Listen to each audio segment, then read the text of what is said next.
Бүген Маяк спорт комплексында 16 яшькә кадәр яшүсмерләр арасында грек-рим көрәше буенча Татарстан Республикасы беренчелеген ачу тантанасы уза.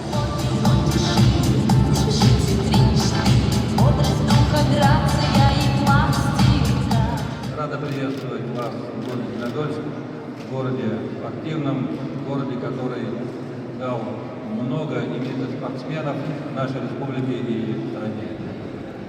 Борьба – это спорт сильных, волевых и уверенных в себе людей. Несмотря на боевые операции,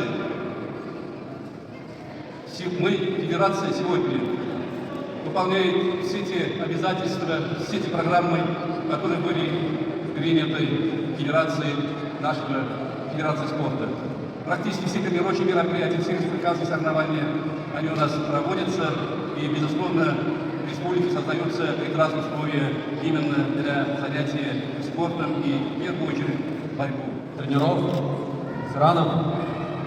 Хочется свое выступление начать со слов благодарности всем присутствующим, всем тем, кто живет борьбой, всем тем, кто интересуется борьбой. А огромная благодарность выражается родителям тех ребят, которые здесь присутствуют, которые сделали правильное решение, отдали греко-римскую борьбу своих детей